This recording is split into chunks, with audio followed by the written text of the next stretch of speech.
La Saint-Valentin, je suis désolé, mais c'est vraiment pas romantique, hein. Alors ça, c'est juste mon avis, mais quand on sait d'où ça vient, historiquement, franchement, c'est pas romantique. Alors, comme souvent en Occident, l'origine possible de cette fête, elle se perd un peu dans les méandres de l'époque romaine, avec une fête qu'on appelle les Lupercales. Ça se passait du 13 au 15 février, et c'était en l'honneur de Lupercus, qui était le dieu de la fécondité. Jusque-là, hein, couple, fécondité, vous allez me dire, ça colle plutôt bien. Mais à part ça, c'était plutôt une fête de purification, où on a des prêtres de Faunus, qui était le dieu de la forêt et des troupeaux, qui sacrifiait un bouc. C'est un truc un petit peu glauque, hein, et en gros, le sang du sacrifice était utilisé ensuite pour marquer le front de deux jeunes hommes à moitié nus. Et les deux garçons, toujours à moitié nus, étaient alors chargés de courir dans les rues de Rome en frappant les passants avec des lanières de la peau des animaux sacrifiés. Et tout ça, on pensait que ça portait chance pour tomber enceinte. Donc, vous savez ce qu'il vous reste à faire si c'est votre projet. Alors, Valentin, là-dedans, qu'est-ce qu'il vient faire? Bon, alors déjà, il y a plein de versions différentes, il y a plein de légendes différentes. L'une d'entre elles nous raconte comment Saint Valentin aurait vécu au IIIe siècle, à l'époque de l'empereur Claude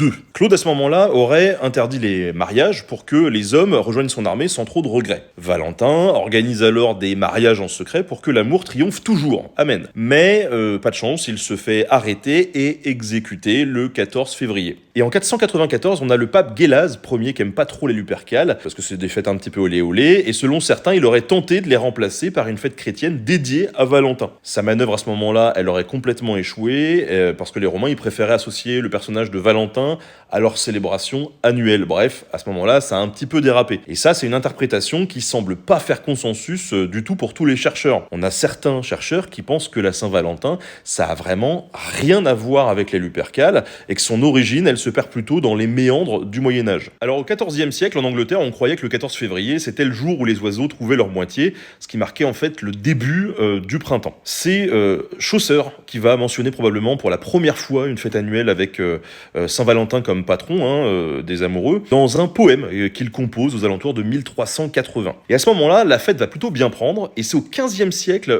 que l'idée d'envoyer des cartes ou des petits mots doux entre le Valentin et la Valentine aurait vu le jour. En réalité, c'est qu'à la fin des années 1950 que la Saint-Valentin a vraiment commencé à devenir populaire. Et en 1969, le pape Paul VI a carrément supprimé la fête du calendrier liturgique. Et depuis, c'est devenu une fête laïque, souvent commerciale, mais toujours pleine d'amour et de déclarations enflammées, ou de séparation, mais ça, c'est une autre histoire. Alors bref, que vous soyez fan ou pas, hein, profitez de l'occasion pour célébrer l'amour. On vous embrasse.